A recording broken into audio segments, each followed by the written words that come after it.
가정 안에서 누리는 축복.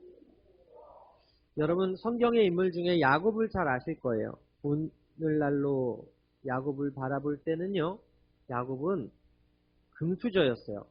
여러분 흙수저가 뭐고 금수저가 뭡니까? 태생이 가난했냐? 태생이 부유했냐? 우리 엄마 아빠가 부자냐? 우리 엄마 아빠가 가난하냐? 우리 할아버지 할머니가 재력이 있냐? 없냐? 이것에 따라서 금수저, 흙수저가 나뉘게 되는데 이 야곱이라는 인물은 어떻게 보면 금수저였어요. 아브라함이 소돔과 고모라의 왕에게 잡힌 롯 가족을 구하기 위해서 318명의 소수 정예를 이끌고 나가서 구해올 정도의 힘이 있는 사람이었어요. 여러분 집에 가사도우미 한 명 쓰려고 해도 부자라고 하는데 이 아브라함은 잘 훈련된 군사 318명을 거느리고서 그 소돔과 고모라 왕에게 잡힌 그 롯 가족을 구할 정도의 힘과 파워가 있는 사람이었다는 거죠. 그의 아버지 이삭은 또 어떻습니까? 이삭의 축복 다 아시지만 우물을 팔 때마다 우물이 나오는 물이 귀한 그 척박한 땅에서 물을 팔 때마다 물이 나와요. 케냐에서 여러분 우물을 한번 파는데 2천만 원이라고 하는데 최첨단 기술을 가지고서도 파도 실패할 확률이 40% 이상이 된대요. 무슨 얘기예요? 2천만 원을 그냥 땅 파다가 버리는 거예요. 그런데 이삭은 어떻게 해요? 파면 나와. 파면 물이 쏟아져 나와. 팔 때마다 물이 나오는 그런 사람. 그래서 그 땅의 거민들이 그 우물을 차지하고 이삭을 쫓아내도 양보하는 거예요. 싸움을 걸어와도 그냥 양보하는 거예요. 그 이삭이 그런 축복을 받았어요. 아브라함의 독자 이삭에게 그 모든 재산이 상속이 되었고 또 하나님이 함께 하셔서 그 땅에서 100배나 얻었다는 그 약속의 주인공이 누굽니까? 이삭이었다는 거예요. 근데 이삭의 두 아들 야곱과 에서 중에 누가 장자였어요? 에서가 장자였다고요. 야곱이 생각할 때 아버지의 복을 받는 사람은 장자였고 그 장자가 돼야지만 아버지의 그 물질적 복과 영적인 복을 받을 수 있다는 거룩한 욕심이 생겼죠. 결국에는 팥죽 한 그릇으로 그 형 에서를 속여가지고 장자권을 샀는데 그로 말미암아 아버지 이삭도 속이게 되고 그 장자의 축복을 받았는데 결국 그 팥죽 한 그릇으로 말미암아 에서한테 죽게 되어서 야반 도주를 하게 되는 거예요. 아버지와 할아버지의 재력이 엄청난데 그가 돌베개 베고 잔 그 순간엔 기름 한 병 지팡이 하나밖에 없었다는 얘기예요. 호련 단신으로 지팡이 하나 들고 도망가다가 기진에서 돌베개 베고 자는데 그때 천사가 왕래하는 것을 꿈에서 보게 되죠. 우리 창세기 28장 12절 함께 읽겠습니다. 시작. 꿈에 본즉 사닥다리가 땅 위에 서 있는데 그 꼭대기가 하늘에 닿았고 또 본즉 하나님의 사자들이 그 위에서 오르락내리락하고 또 본즉 야훼께서 그 위에 서서 이르되 나는 야훼니 너의 조부 아브라함의 하나님이요 이삭의 하나님이라. 내가 누워있는 땅을 내가 너와 내 자손에게 주리니 내 자손이 땅의 티끌같이 되어 내가 서쪽과 동쪽과 북쪽과 남쪽으로 퍼져나갈지며 땅의 모든 족속이 너와 내 자손으로 말미암아 복을 받으리라. 야곱은 태어날 때부터 하나님의 존재를 알았어요. 그런데 가만히 보니까 할아버지의 재산과 아버지의 재산이 차자인 자기에게는 4분의 1밖에 안 들어와. 어떻게 보면 이스라엘 전통 문화에선 장자의 축복이 너무나 귀한 걸 알았어. 그래서 그의 힘으로 뭔가를 이루려고 했지만 결국엔 에서의 분노를 사게 되고 아버지의 미움을 사게 되고 어쩔 수 없이 쫓겨가는 그 밤에 하나님께서 나타나셔서 하나님께서 내가 너에게 복을 줄 거야 라고 말씀하시는 거예요. 아무리 자신의 힘으로 무엇인가 이루려고 노력을 했지만 결국 아무것도 이루지 못했던 그 인생의 쓴밤에서 아무것도 없이 홀로 나반의 집에 지금처럼 뭐 비행기가 있습니까? 오토바이가 있습니까? 자동차가 있습니까? 홀연 단신으로 도망하는 그 깊은 밤에 돌베개 베고 자는 그때 철저히 흙수저로 금수저에서 흙수저로 전락했던 그때 하나님이 만나 주셨다는 거예요. 그리고 그가 이렇게 고백합니다. 창세기 28장 16절에 야곱이 잠이 깨어 이르되 함께 읽을까요? 시작. 야곱이 잠이 깨어 이르되 야훼께서 과연 여기 계시거늘 내가 알지 못하였도다. 여러분 이 고백은요. 예수 믿는 우리들이요. 꼭 새겨 들어야 되는 말씀이라고 생각을 합니다. 하나님 보이지 않지만 하나님의 소리가 들리진 않지만 하나님은 항상 우리와 함께 하십니다. 하나님이 보이진 않지만 하나님이 느껴지진 않지만 하나님이 우리를 너무나 사랑하셔서 우리와 함께 동행하고 계십니다. 그런데요. 야곱은 어릴 때부터 알았을 거예요. 왜? 들었으니까. 아버지 아브라함을 통해서 할아버지 아브라함을 통해서 그리고 이삭이라는 그 아버지를 통해서 하나님 이야기를 많이 들었을 테니까 알았을 거예요. 그런데 인생이 쓴 밤을 경험한 그 날에 야훼께서 여기 계시거늘 내가 알지 못했다라고 고백하는 이 말은 오늘 우리가 너무 바쁘게 살아요. 우리가 너무 힘들게 살아요. 우리가 너무 열심히 살아요. 그리고 세상의 소리가 너무나 커요. 세상의 소리에 귀 기울이고 내 목적과 내 인생의 목표를 향해서 달려가다 보니까 하나님의 존재가 느껴지지 않을 때가 있더라는 거죠. 하나님의 소리가 들려지지 않을 때가 있다라는 거예요. 그렇기 때문에 우리는 하나님이 함께 계시다는 자각의 시간을 갖는 것이 필요해요. 자이든 타이든 하나님은 여러분들과 함께 하기를 원하셔서 이런 시간을 갖도록 만들어 주시는데 야곱은 이 인생에 쓴 밤을 경험하는 그 순간 하나님이 과연 여기 계시거늘 내가 알지 못했다고 고백하는 거예요. 우리가 고난을 만나기 싫어요. 저도 어저께 취임 예배 드리는데 비가 억수로 와가지고 마음이 너무 우울했어요. 아니 화창한 좋은 날, 밝고 맑은 날 그렇게 예배를 드리면 얼마나 좋고 손님들이 많이 와서 축복해주면 얼마나 좋을까. 다 같은 마음일 텐데 정말 어제 6시에 비가 그치더라고요. 이틀 동안 내리고. 그럼에도 불구하고 하나님께서 또 귀한 분들 많이 보내주셔서 이 자리가 가득 찬 것에 감사하고 그런 거예요. 인생이 내 뜻대로 풀리지 않을 때가 있어요. 센서등. 오늘은 돼. 어제는 안 됐어요. 아니 어젯밤에는 돼. 어제 예배 때 그렇게 사람들이 많이 와서 계단을 오르락내리락 하는데 센서등이 안 되는 거예요. 이게 도대체 무슨 일인가? 만나고 싶지 않은 이런 갈등 사항이 생길 때 하나님이 우리에게 주시는 마음이 뭐예요? 기도하라는 거지. 하나님께 더 가까이 나오라는 거지. 더 기도하고 준비하라는 거지. 제가 그렇게 기도하고 준비하지 못했기 때문이라고 저는 생각하고 그럼에도 불구하고 와주신 분들에게 너무나 감사하고 우리가 인생의 순간마다 다 좋은 일만 있었으면 좋겠고 축하받을 일만 있었으면 좋겠는데 그럼에도 불구하고 공중권세의 잡은 자가 여기에 있고 또 우리의 삶이 고난과 연단을 통해서 만들어지는 것을 하나님께서 알기 때문에 가끔은 세상의 소리를 끄게 하고 하나님의 소리가 커지는 그런 고난을 만나게 하심으로 자각의 시간을 갖게 하시더라는 거예요.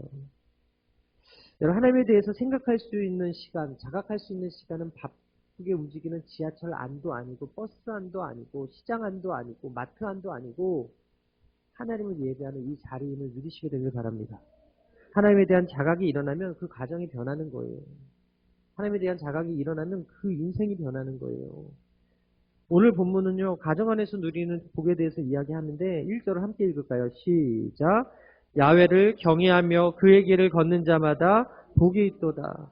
경외가 뭐예요? 공경하는 거예요. 경외가 뭡니까? 두려워하는 거예요. 공경하면서 두려워함이 경외입니다. 그냥 두려워하는 게 경외가 아니고 너무 존경하고 너무 크신 분이시기 때문에 너무 훌륭한 어른 앞에서 마음 떨리고 긴장되는 게 경이에요.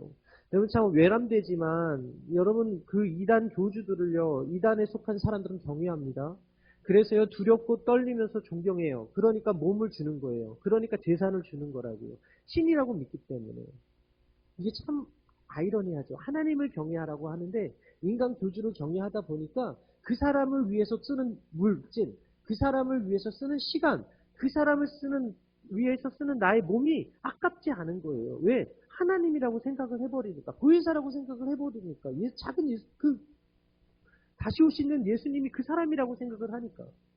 근데 오늘 성경은 뭐라 그럽니까? 야훼를 경외하며 그의 길을 걷는 자가 복이 있대요. 길이요 진리요 생명 되시는 그 예수님이 가셨던 그 길을 걷는 자가 복이 있다고 말을 하는 거지. 제이메스가 있는 곳에 복이 있는 게 아니라, 신천지 이만희가 있는 곳이 복이 있는 것이 아니라, 만민중앙교회 이재록이 있는 그곳이 복이 있는 것이 아니라, 하나님의 아들이신 예수 그리스도가 있는 곳에 복이 있고, 그 하나님을 경외하는 가정이 복받는 가정이라는 것입니다. 하나님을 경외하는 것이 왜 복이 되는가? 여러분, 하나님을 경외한 사람의 대표적인 인물이 요셉인데, 보디발이 자신의 집안 열쇠를 맡길 정도로 신임을 받았던 사람입니다. 이때 보디발의 아내가 유혹했는데 그가 이런 고백을 합니다. 창세기 39장 9절에 이 집에는 나보다 큰 이가 없으며 주인이 아무것도 내게 금하지 아니하였어도 금한 것은 당신뿐이니 당신은 그의 아내임이라. 그러지 내가 어찌 이 큰 악을 행하여 하나님께 죄를 지으리이까? 요셉의 논조는 분명해요. 보디발이 나에게 고마운 주인이고 그 주인은 내가 섬길 만한 분이지만 남편만 경외했다면 안 들키면 되고 그에게 상처만 안 주면 되지만 요셉이 정말 경외하고 두려워하고 떨리면서 존경했던 분이 누굽니까? 하나님이었다는 거예요. 겉만 보고 판단하면 인간은 속여도 하나님 속일 수 없음을 요셉은 하나님 존전 앞에서 알고 있었어요. 어린 나이에 쾌락을 즐길 수 있죠. 우리 청소년들 여기 앉아 있는데 보는 것에 약합니다. 듣는 것에 약합니다. 세상의 기류에 제일 흘려가는 게 청소년들이에요. 저도 이 청소년기를 겪었기 때문에 잘 알아요. 그런데 요셉은 하나님 존전의식이 있었다는 거예요. 코람데오라고 하나님이 나와 함께 하시고 나를 지켜보고 계시고 하나님 존전 앞에 나는 의롭고 바르게 살아야 된다는 그런 의식을 가진 청년이었다라는 거예요. 이거 어떻게 생겼을까요? 하늘에서 뚝 떨어진 게 아니라는 거예요. 요셉도 어떻게 보면 앞서 말씀드렸던 야곱의 가정에서 하나님을 알고 배우고 어떻게 보면 가장 사랑받은 아들이었잖아요. 야곱에게 가장 예쁨 받은 아들이었어요. 12아들 중에서. 그죠? 심리학적으로 보면 6살 때까지 애착이 잘 형성된 아이들이 성격도 좋다고 하고 그리고 그 가정의 문화가 정말 어떠냐에 따라서 그 아이의 미래가 펼쳐지는데 3살 버릇이 80까지 간다는 어른들의 말이 틀린 게 아니에요. 가정교육이 중요하다라는 것이죠. 즉 야곱의 가정에서 비록 이 요셉이 형들에게는 미움을 받았어도 신뢰하는 애착의 대상이었던 아버지가 뜨겁게 많이 사랑해주고 그 아버지가 경외하는 하나님을 어렸을 때 배우고 알았더니 그가 위기의 순간에 하나님을 기억하더라는 거예요. 하나님을 기억하고 하나님을 경외하게 되더라는 것이죠. 그렇기 때문에 저는 바라기는 여러분 가정이 하나님을 경외하는 가정 되길 바랍니다. 부모님들이 하나님을 경외할 때 아이들이 하나님 존재 의식이 생기는 것이고요. 우리 아이들이 하나님을 경외하기 시작할 때 세상의 친구들의 소리에 귀 기울이지 않고 하나님 말씀에 귀 기울일 수 있다는 사실을 믿으시게 되기를 바랍니다.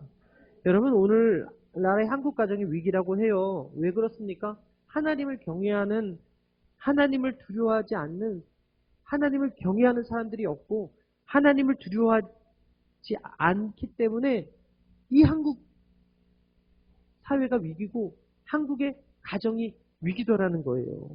오늘 1절에 야훼를 경외하며 그의 길을 걷는 자마다 복이 있다고 말씀하고 있는데 저는 오늘 이 설교를 듣고 있는 여러분들의 가정이 하나님을 경외하고 하나님을 두려워함으로써 하나님 앞에서 복을 받고 인정받고 칭찬받는 가정 되기를 바랍니다. 여러분들의 가정의 자녀들이 하나님을 경외하는 자녀로 요셉과 같이 하나님 존전의식을 바로 갖고 살아가는 자녀들 되시기를 바랍니다. 경외하는 사람은 하나님이 망하게 하지 않습니다. 경외하는 사람을 하나님께서 복을 주시면 복을 주시지 망하게 하지 않는다는 거예요. 하나님은 경외하는 가정을 절대 망하게 하지 않는다는 것입니다. 그래서 첫 번째로 제가 함께 나누고 싶은 말씀은 오늘은 첫 번째만 하고 다음 주에 두 번째를 해야 될 것 같아요. 첫 번째로 면서 함께 마지막으로 나누고 싶은 건 따라하겠습니다. 가장이 누리는 복. 2절 함께 하겠습니다. 시작. 내가 내 손이 수고한 대로 먹을 것이라 내가 복되고 형통하리로다. 손이 수고한 대로 먹는다는 것은 상징적인 의미죠. 바로 우리 손이 축복된 손인데 그 가장의 손이 수고한다는 것은 수고할 수 있는 일자리가 있다라는 것입니다. 손이 수고한 대로 결과를 누릴 수 있는 가장이 가정을 지키는 가정이라는 거예요. 상상만 해도 든든하지 않습니까? 그런 사람은 절대로 요행을 바라지 않습니다. 그런 사람들은 절대로 로또 당첨 같은 일확천금을 노리지 않습니다. 그런 사람들은 절대로 빠찡코나 파투나 이런 도박판에 자신의 인생을 맡기지 않습니다. 로또를 사는 거 할 수 있어요. 그러나 그 로또가 당첨될 거라고 믿고 사지 마세요. 그냥 이거는 저희 한성열 교수님이라고 고대 심리학 교수님께서 저에게 가르쳐 주셨던 행복의 연금술인데 여러분 로또 한 장이 얼마인지요? 2,000원인가 1,000원인가 모르겠네. 여하튼 로또가 1,000원이라고 합시다. 1,000원. 1,000원이에요? 2,000원이에요? 1,000원이죠. 여러분들 알 줄 알았어요. 자, 1,000원에 일주일을 행복하게 할 수 있을까요? 없죠. 여러분 1,000원 한 장으로 행복하지 않아요. 5만 원 정도 있어야 조금 행복하다고 느낄 수 있어. 우리 애들은. 조금. 근데 여러분 이 1,000원에 이만한 행복의 연금술이 없다는 거예요. 이거는 이제 심리학자이면서 상담학자인 우리 한성일 교수님 말씀인데 제가 되게 공감을 해서 여러분들과 나눠요. 목회자로서는 투기하면 안 된다, 도박하면 안 된다, 당연히 그렇게 가르쳐야 되는데 이분이 이제 심리학자로서 이야기하는 학문적인 이야기인데 제가 좀 동의를 해서 여러분들에게 좀 말씀을 드리면 이 로또를 언제 사냐면 월요일 날 아침에 사라는 거예요. 그리고 토요일 날 절대 결과를 확인하지 말래요. 무슨 얘기인지 아시죠? 월요일 아침에 1,000원에 로또를 사면 일주일이 행복하다는 거예요. 근데 그만큼 1,000원에 껌을 사도 일주일을 행복할 수 없습니다. 1,000원에 음식점에 가서 뭘 살 수가 없습니다. 근데 이 1,000원에 야 내가 이 로또에 당첨되면 뭘 하지 어떻게 하지 막 우리는 상상할 수 있잖아요. 이 상상하면서 행복할 수 있는 거예요. 이게 그래서 심리학적으로 행복의 연금술이라고 하더라고요. 그러니까 제일 불행한 사람은 토요일 날 7시 55분에 가가지고 2만 원어치 사는 사람이 제일 불행한 거예요. 어차피 당첨 안 됐고 가가지고 2만 원 날리는 거잖아. 근데 월요일 아침에 1,000원으로 일주일을 상상하면서 행복을 누리고 토요일 날 절대 보지 말고 주일을 잘 지내다가 월요일 날 또 한 장을 사면 또 행복할 수 있다. 이렇게 가르쳐 주셨습니다. 당첨 안 돼요. 당첨돼도 여러분 이게 당첨된 가정이 행복하다는 이야기 많이 못 들었잖아요. 예후가 안 좋잖아요. 만약 살 거면 월요일 아침에 1,000원어치만 사세요. 그게 못 믿으면 5,000원어치 사셔도 되는데 그 대신 정말 만에 하나 당첨되면 꼭 11조 여기다 하시고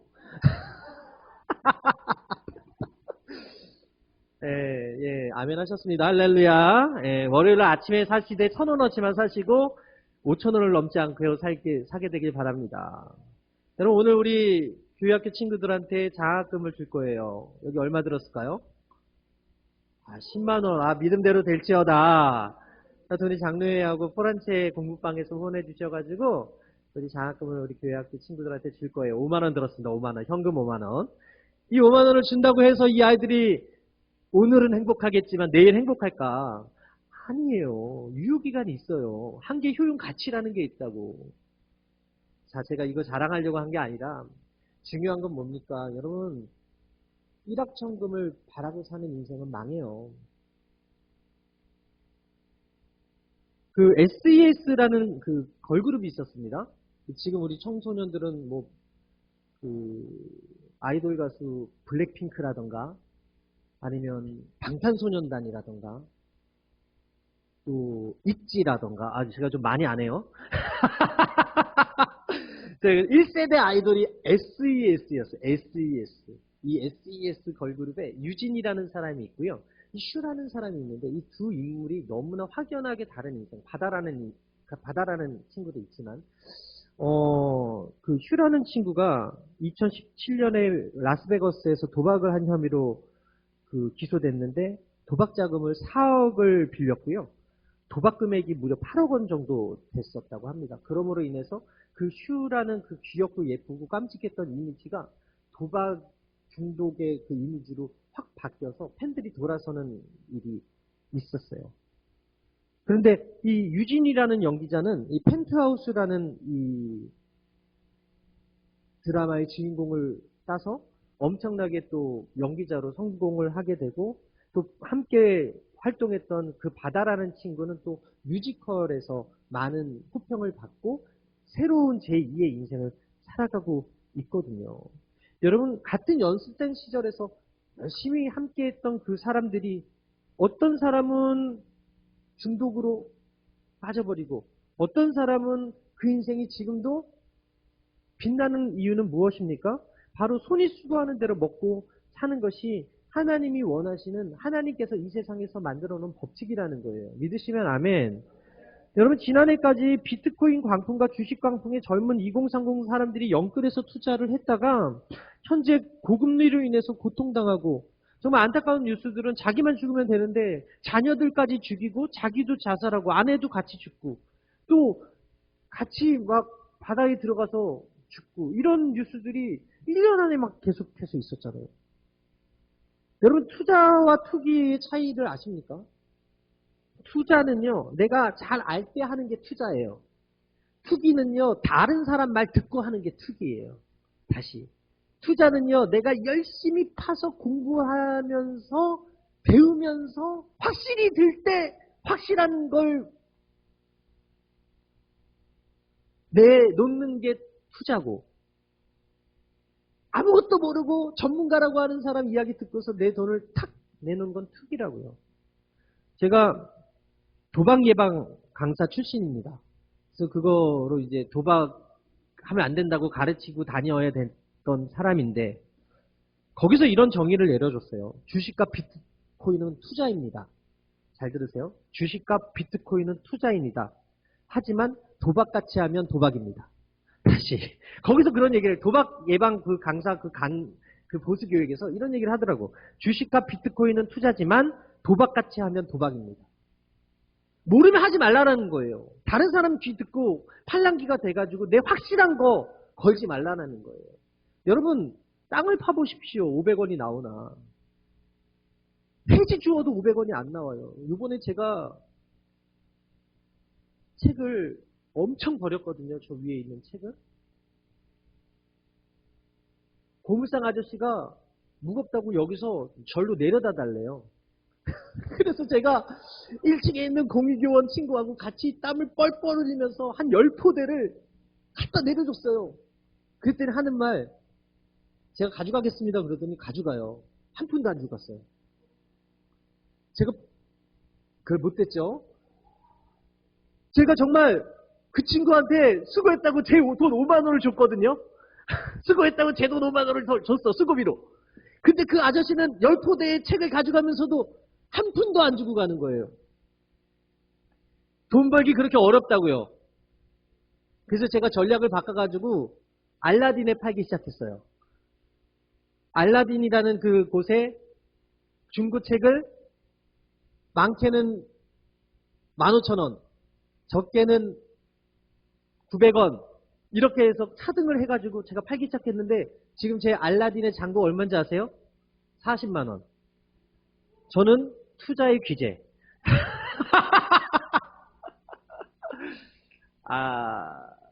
아니, 제가 그때 생각했다니까요. 와, 책값을 한 푼도 안 쳐주고, 무게값으로 몇 천이라도 줄 줄 알았어요. 만 원이라도.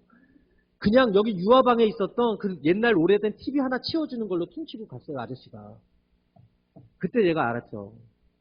야, 아무리 수고하고 애써도 이게 똑똑하지 않으면 그냥 다 돈을 잃어버릴 수밖에 없겠구나 해가지고 제가 얻은 진리가 알라딘의 중고책을 이렇게 또이또이해서 파는 거였는데 진짜로 40만 원 벌었다니까요. 그래서 중고책 있으면 다 저 갖다 주세요. 어차피 꼬물상 갖다 주면 한 푼도 못 받는데 제가 커미션으로 50% 드릴게요. 50%. 자, 제가 이 얘기를 왜 합니까? 투자하라는 얘기도 아니고 투기하라는 얘기도 아니지만 다른 사람 말에 듣고서 내 확실한 돈을 거는 건 도박이라는 거예요. 저희 처제의 남편이 있는데 같이 일하던 사람이 도지코인이라는 곳에 비트코인이었어요. 그 당시 작년에.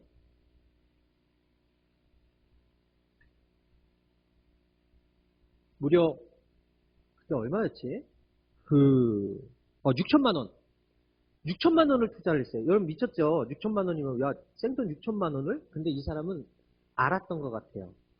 그게 얼마가 됐냐면 놀라지 마십시오. 비트코인이 하루아침에 누구죠? 그 사람 누구예요? 그 사람 전기차 일론 머스크가 한번 광고를 했어요. 그 비트코인을. 그리고 그 다음날 올랐는데 6천만 원이 얼마가 됐냐면 380억 원이 됐어요. 그래서 이 사람이 이거 380억 원 벌고 회사 그만뒀어요. 그리고 지금 투자 자문 전문가가 됐어요. 근데요, 비트코인에 대해서 아는 사람이 얼마나 될까요? 아무리 공부해도 내일 일을 난 몰라요. 그래서 여러분 요셉이 대단한 거예요. 하나님이 미래에 대해서 7년의 앞과 14년의 앞을 먼저 가르쳐 주셨잖아요. 요셉은 지금도 우리나라 경제부총리 세워줘도 정말 1년 하기 어려운 당장 앞에 있는 어려움을 다 헤쳐나갈 수 있는 능력이 없어요. 그런데 요셉은 왕 다음으로 가장 높은 총리에 그냥 오른 것이 아니라 하나님을 경외했더니 하나님께서 그에게 미래를 보는 레미안, 영적인 눈을 열어주셔서 그 꿈을 해석하게 하시고 대비하는 그 지혜까지 주셔서 그렇게 하시더라는 거죠. 투자의 기재였던 워렌 버핏가 이런 말을 해요. 가상화폐, 비트코인 투자에 대해서 부정적으로 이야기하는데 가상화폐는 실체가 없고 누군가 그 가격보다 더 비싸게 사주어야 가치가 생긴다는 거예요. 한마디로 뭐예요? 비트코인 하지 마세요. 이 사람만 특이한 케이스인 거고 다 비트코인 때문에 망하고 요번에 저희도 한국인이었는데 그 사람이 비트코인 가지고 잘못해가지고 그 99%가 빠졌잖아요. 그래서 엄청나게 국제사회에서 지금 비난을 받고 지금 그 사람을 미국으로 인도하라 마라 막 그런 이야기들을 하지 않습니까? 이처럼 실체가 없는 그 무언가의 마음을 뺏겨서 성실하게 일하려는 생각보다 일확천금을 노리게 하고 그로 인해서 인생을 나락으로 가게 하고 망하게 하는 그 실체가 누굽니까? 결국 그 뒤에서 도둑질하고 죽이고 멸망시키려는 악한 영이 지금 배후에서 역사하고 있다라는 거예요. 디모데후서 3장 2절 함께 읽을까요? 시작. 사람들이 자기를 사랑하며 돈을 사랑하며 자랑하며 교만하며 비방하며 부모를 거역하며 감사하지 아니하며 거룩하지 아니하며. 여러분 생각해 보십시오. SES의 다른 멤버 유진과 바다는 연기자와 뮤지컬 제작자로 제2의 인생을 맞이하고 지금도 어디서든 광고계에서 블루칩으로 떠 있는데 지금의 슈는 눈앞에 이익을 위해서 도박을 즐기다가 결국 팬들로부터 외면당하고 광고업계, 방송업계에서 퇴출당하고 말았다라는 거예요. 브레이브걸스라는 여성 그룹이 있어요. 그녀들이 부른 놀린이라는 노래가 있는데 이 놀린이라는 노래가 2021년에 엄청난 히트를 쳤어요. 근데 이 노래가 언제 나왔냐면 2017년에 나왔습니다. 군대에서 정말 군인들이 너무나 열광하는 실로암이라는 찬양이 있어요. 그 유튜브 그 군대 유튜브 찾아보시면 실로암 노래가 엄청나게 있어요. 근데 실로암이 CCM으로는 역주행을 했다고 한다면 이 가요라면은 이 롤린이라는 이 노래가 역주행을 한 거예요. 이 노래가 2017년 초에 발매가 됐는데 2021년에 1857일 만에 SBS 인기가요의 1위를 한 곡이 되었어요. 근데 이 꼬북자라고 일컫는 유정 씨가 있는데 과거 홍콩 순복음교회 중학생으로 활동을 했던 찬양팀에서 활동을 했던 친구라고 합니다. 그런데 실제로 이 역주행하기 전에 일주일 전 남겨놓고 브레이브걸스 소속사가 이 대표가 이 팀 해체를 논의를 하려고 했었다고 하는 거예요. 마지막으로 하나님 계시다면 한 번만 도와달라고 이 유정 씨가 그렇게 기도를 했다는 거죠. 하나님이 그들의 기도를 기억하셔서 그들 그렇게 높여주셨다는 거예요. 이들은 먼 지방이나 아무리 작은 무대라도 웃음을 잃지 않았고 최선을 다해서 공연하고 스태프들에게 친절을 하게 대하고 군인 한 명 한 명씩 만나서 사진 찍어주는 인성 좋은 그룹으로 평판이 났다고 합니다. 그런 이미지까지 더해져서 이런 쾌거를 만드는 주인공이 브레이브 걸스였다라는 것이죠. 이것이 바로 성실한 자에게 주시는 하나님의 축복이에요. 제가 대학교 1학년 때 이계진 씨라는 분이 특강을 오셨는데 그때 했던 말이 기억나요. 1일지 손에 연년지 이기다. 근데 지금 돌이켜보면 1일지 손이 하루하루 손해보는 것 같은데 연말에 결산해보면 이익이더라라는 것이죠. 하루하루 내가 손해보고 하루하루 내가 피해보는 것 같은데 내가 누군가를 위해서 섬기는 그 섬김과 내가 누군가를 위해서 열심히 했던 그 모습이 연말에 결산해보니 이익이더라. 근데 저한테 그게 되게 큰 게 와닿아서 오늘도 저가 이 자리에서 여러분들과 나누는 것은 내가 하루하루 일하는 게 손해보는 걸 수도 있고 하루하루 일하는 게 당장 눈에 띄지 않을 수도 있지만 하나님이 원하시는 것은 하루하루 일해서 먹는 그 손이 수고한 대로 먹는 것을 원하시는 것이지 일확천금을 노리고 하늘에서 감 떨어지고 하늘에서 배 떨어지기를 원하는 걸 원치 않으신다라는 거예요. 저희 아내 이야기를 잠깐 하면요. 제가 그 장이동에 단칸방에서 시작했어요. 오늘 별일의 이야기를 다 하는데 아니 어떤 여자가 시집을 시어머니 시아버지 있는 데로 와. 그 당시에도 친구들이 다 독립을 했는데 저 좋다고 단칸방에 저희 단독주택 살았거든요. 장이동에. 거기 방 하나 차려놓고 시집 왔어요. 그리고 시어머니 시아버지 모셨다고요. 근데 거기 1층이었어요. 근데 어느 날 도둑이 들었어요. 그래가지고 예물이 다 없어진 거예요. 이 반지를 요번에 우리 명성당의 사장님이 공짜로 넓혀주셨는데 이거를 건졌어. 그 이후에 제가 커플링 끼다가 이걸로 바깥겼어요. 이거 잊어먹을까봐. 그 이후에 저희 아내가 폐물을 다 잊어먹었거든요. 그리고 나서 요번에 이사 왔잖아요. 하나님의 은혜로 좋은 집 사가지고 리모델링 해가지고 들어왔잖아요. 근데 이제 예전에 신혼여행 가기 전에 제가 사줬던 그 백을 이제는 달아서 버리려고 그 속을 뒤졌는데 거기에 도둑 맞을 거라고 생각했던 그 폐물이 그 속에 있었던 거예요. 그렇다고 여러분들에게 밥 사지 않습니다.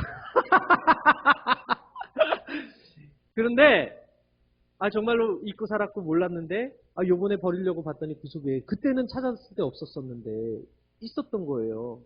그래서 인생은 해석이라고 하나님께서 자기가 열심히 하니까 기분이라도 좋으라고 다시 찾게 하셨나 보다 그런 생각을 했는데 결국에는 드리고 싶은 말씀은 그거예요. 우리 아내가 잘났다, 제가 잘 살았다 이 얘기를 하는 게 아니라 하나님은 반드시 어떤 모양이로라도 어떤 형편이라고 할지라도 반드시 좋은 것으로 갚아주시는. 요셉이 고백하잖아요. 당신들이 나를 헤아려 했지만 하나님께서 악을 선으로 바꾸셨다. 지금 내가 일하는 이 자리가 힘들 수 있고 정말 어려울 수 있지만 시편 37편 3절에 야훼를 의뢰하고 선을 행하라 땅에 머무는 동안 그의 성실을 먹을거리로 삼을지어다 라고 말씀하고 있잖아요. 내가 더 가지려고 하면 탈선이 되고 내가 더 가지려고 하면 탐욕이 되지만 하나님께서는 광야 생활하는 동안 만나와 메추라기 매일 새벽에 내려주시면서 메추라기 뭘 의미합니까? 성실한 사람만이 거둘 수 있는 증표였다라는 거예요. 아침 일찍 일어나는 사람들만 누릴 수 있는 특권이었다는 거예요. 토요일은 2배, 주일날은 거룩하게 안식하라고 하나님께서 주신 그 만나의 정의가 무엇입니까? 아침 일찍 일어나서 늦게 누우는 그 사람에게 복이 있다는 거예요. 저는 바라기는 오늘 일거리가 있다면 감사하시게 되길 바라고, 내 가장이 성실하게 오늘도 일하고 있다면 감사하게 되기를 바랍니다. 예수님이 주기도문에 뭐라고 합니까? 일용할 양식을 달라고 기도하라고 이야기하지 않습니까? 오늘 나에게 일용할 양식이 있습니까? 그리고 그 일용할 양식을 벌어오는 가장이 있습니까? 그 가정은 복된 가정임을 믿습니다. 시편 37편 1절 이하에 악을 행하는 자들 때문에 불평하지 말며 불의를 행하는 자들을 시기하지 말지어다. 그들은 풀과 같이 속히 배임을 당할 것이요 푸른 채소같이 세잔할 것이미로다. 야훼를 의뢰하고 선을 행하라. 땅에 머무는 동안 그의 성실을 먹을거리로 삼을지어다. 또 야훼를 기뻐하라. 그가 내 마음의 소원을 내게 이루어 주시리로다. 내 길을 야훼께 맡기라. 그를 의지하면 그가 이루시고 내 의를 빛같이 나타내시며 내 공의를 정오의 빛같이 하시리로다. 저는 오늘 예배드리는 여러분의 가장에게 손수고하는 일거리가 늘 있게 되기를 바랍니다. 복이 있게 되기를 바랍니다. 하나님이 그런 분들과 함께 하시고 그런 가정과 함께 하십니다. 이게 가장에게 주는 축복이고요. 다음 주는 아내에게 주는 축복과 자식에게 주는 축복과 교회에게 주는 축복을 to be continue 하겠습니다. 하나님께 영광의 박수를 할렐루야!